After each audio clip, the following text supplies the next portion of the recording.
Hi guys, እንግዲህ ዛሬ በዩኒት 1 ግሬድ 7 ሪቪው ኤክሰርሳይዝ ማቴማቲክስ መተናል ማለት ነው። እንግዲህ የመጀመሪያው ጥያቄ የሚለው ትሩ ፎርስ ነው። ስለዚህ ቶሎ ቶሎ ለመስራት ሞክራለሁ። እንግዲህ all of equivalent sets are equal set ነው ማለት እንግዲህ ሁሉም ምን ኢኩቫለንት ሴቶች ምንድናቸው ይላል። ሁላችሁ ላይ ባለፈው በላኩላችሁ ቪዲዮ ላይ ሰርቼ ነበር። እንግዲህ ሁሉም ኢኩቫለንት የሆኑት ምን አይደሉም፣ እኩል ሊሆኑ አይችሉም። ይሄ ምንድን ነው? አጭሩ ፎልስ ነው። ምክንያቱም ኢኩቫለንቶች አንድ አይነት የሆነ ምን የላቸውም፣ አባል የላቸውም። ኢኳሎች ግን አንድ አይነት የሆነ አባል ነው ሊኖራቸው የሚገባው ማለት ነው። ኦኬ ቢጋ ስንመጣ ኤ የሚባለው ስብስብ ኢዘ ሴት ኦፍ ሰብሴት ኦፍ ዋት ኢትሰልፍ ይላል። አዎ ሪል ነው። ምክንያቱም እንግዲህ ነው ኤ ማለት ነው። ለምሳሌ 2 4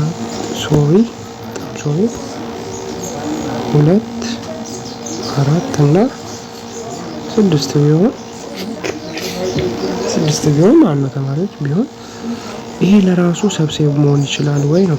ሰብሴት ማለት በመጀመሪያ ማለት ነው የመጀመሪያው ያለው ስብስብ ውስጥ ሁለተኛ ያለው ስብስብ ውስጥ ይኖርልኝ። ለምሳሌ ይሄ ኤ ቢኖር እዚህ ኤ ውስጥ ያለው በሙሉ እዚህኛው ውስጥ እዚህ ኤ ውስጥ ያለው ስብስብ በሙሉ ቢ ውስጥ ይኖርልኝ ማለት ነው።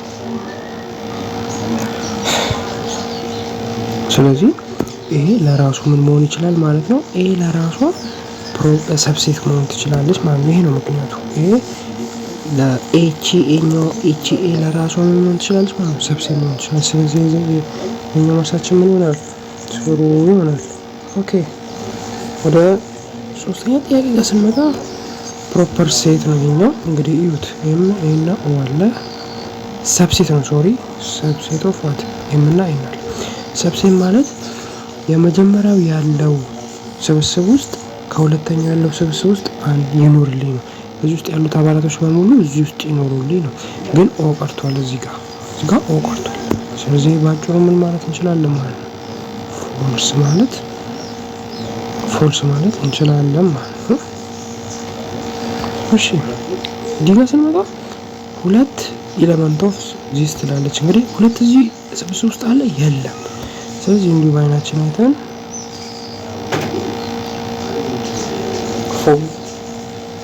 ፎልስ ማለት እንችላለን ማለት ነው።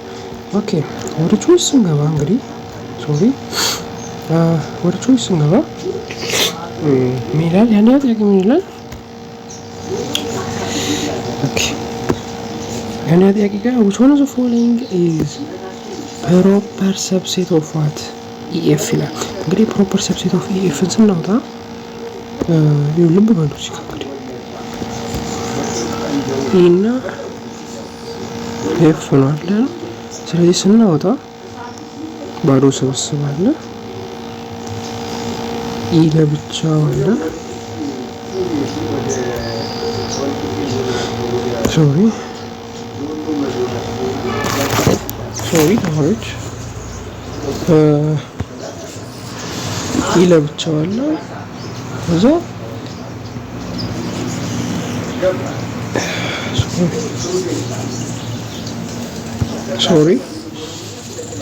ኤፍ አለቀ። ይሄ ነው ማለት የኢኤፍ ፕሮፐር ሰብሴት እነኚህ ይሆናሉ ማለት ነው። ስለዚህ እዚህ ጋር ምን ይላል? ያልሆነው ነው የሚለው። ስለዚህ ስና ያልሆነው ማለት ነው ዲ ነው ማለት ነው።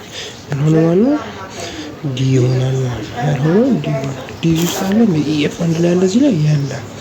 ስለዚህ ዲ ይሆናል ማለት ነው። ኦኬ እንግዲህ ሁለተኛ ጥያቄ ስመጣ ሆነ ዘፎል ይዞት ኢኩቫለንት የሆነ የትኛው ይላል? ከኤ ስሪ ጋር ኢኩቫለንት የሆነ ኤ ስሪ ጋር ስንት ኤሌመንት አለ ተማሪዎች? 2 ኤሌመንት አለ። ኦኬ እዚህ ጋር እንምጣ። 0 ኤሌመንት አለ። እዚህ ጋር እንምጣ። 1 ኤሌመንት አለ። እዚህ ጋር እንምጣ። እዚህ ጋር ስንመጣ ስንት ኤሌመንት አለ? 2 ኤሌመንት አለ። እዚህ ጋር ስንመጣ 1 ኤሌመንት አለ። ስለዚህ እኩል ይሆንልን የትኛው ተማሪዎች? ይሄና ይሄ ነው። ስለዚህ ኢኩቫለንት የሆነው ከማን ጋር ነው ማለት ነው? ከቢ ጋር ነው ማለት ነው። ስለዚህ ከማን ጋር ኢኩቫለንት ነው? ቢ ጋር። ኦኬ እንቀጥል። ሶስተኛ ላይ ኤ ሰብሴት ኦፍ ቢ ዜሮ ሆነ ዘ ፎሎዊንግ ኢዝ ነሰሰሪ ትሩ ይላል። እንግዲህ እውነት የሆነ የትኛው ነው ይላል?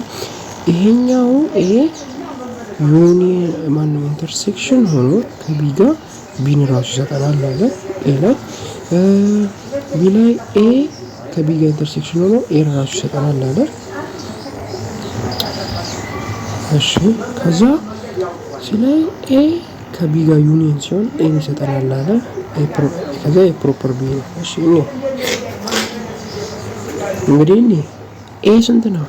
ለምሳሌ ብዙ ተማሪዎች የሚሰሩ ለምሳሌ ያለው 1 2 3 ወሰድኩ ለኤ ለቢ 1 2 3 4 ወሰድኩ። ኦኬ እዚህ ጋር ምን ይላል እንግዲህ ይሄኛው ሁለቱ ግን ልብ በሉ እሺ ተማሪዎች ኤ እና ቢ ምንድን ናቸው? ሰብሴት ናቸው። እሺ ሰብሴት መሆን ይችላል ምክንያቱም ኤ ውስጥ ያለው በሙሉ ቢ ውስጥ ስላለ ማለት ነው። ኦኬ እንዲሁ ደግሞ ምርጫው ስንገባ ኤ ኢንተርሴክሽን ቢ ስታደርጉ ቢን ታገኛላችሁ። እቺን ኤ ከቢ ጋር ኢንተርሴክሽን ስታደርጉ ምን ታገኛላችሁ አለ? ቢን ታገኛላችሁ አለ። አረግን ይኸው ኤ ኢንተርሴክሽን ቢ ስናደርገው 1 2 3 ሰጠን። ቢ ግን 1 2 3 4 ነው። ኤስ ማነው? ኤ ኢንተርሴክሽን ቢ 1 2 3 ነው። ስለዚህ ከቢ ጋር እኩል አይሆንም ማለት ነው። ስለዚህ ከቢ ጋር እኩል አይሆንም ማለት ነው። ኦኬ እሺ ወደ ቢ ጋር እንምጣ። ቢ ደግሞ ኤ ኢንተርሴክሽን ቢ ከኤ ጋር እኩል ይሆናል። ኤ ኢንተርሴክሽን ቢ 1 2 3 ነው። ኤ እዚህ ጋር ያለውም 1 2 3 ነው። እኩል ናቸው። ሶ ቢ ምን ይሆናል ማለት ነው? መልስ ይሆናል ማለት ነው። እዚህ ጋር ስንመጣ ኤ ዩኒየን ቢ ራሱን ኤ ይሰጠናል አለ። እንግዲህ ኤ ዩኒየን ቢ ምን ነው የሚሰጠን? 1 2 3 4 ነው የሚሰጠን። እሺ ኤስ ከኤ ጋር እኩል ይሆናል። ኤ ግን 1 2 3 ነው። ዩኒየኑ ግን 1 2 3 4 ነው። ስለዚህ አይሆንም። ይሄ ምን አይሆንም? መልስ ነው አለ። ስለዚህ እንግዲህ ግን ኤ ዩኒየን ቢ ሲሆን ከማን ጋር እኩል ይሆናል? ቀጣዩ ነው ከቢ ጋር እኩል ይሆናል። ይሄ ከማን ጋር? ከኤ ዩኒየን ቢ ጋር እኩል ነው። ኤ ደግሞ ቀጥ ብሎ መጥቶ ከማን ጋር እኩል ነው? ከኢንተርሴክሽን ጋር እኩል ነው ማለት ነው። ኦኬ ስለዚህ ሶስተኛው መልስ ቢ ይሆናል ማለት ነው። አራተኛ ዘመጣ እንግዲህ በኃይል የሚመለስ ነው። ኤ ቢ እና ሲ ዲ አለ። ኤ ኢንተርሴክሽን ቢ ስናደርጋቸው ከምን ጋር እኩል ይላል። እዚህ ጋር ልብ በሉ። እዚህ ጋር እንግዲህ ኤ አለ፣ እዚህ ጋር ኤ አለ የለም። እዚህ ጋር ቢ አለ፣ እዚህ ጋር ቢ አለ የለም። እዚህ ጋር ሲ አለ፣ እዚህ ጋር ሲ አለ የለም። እዚህ ጋር ዲ አለ፣ እዚህ ጋር ዲ አለ የለም። the final answer is what? ባዶ ስብስብ ይባላል ማለት ነው።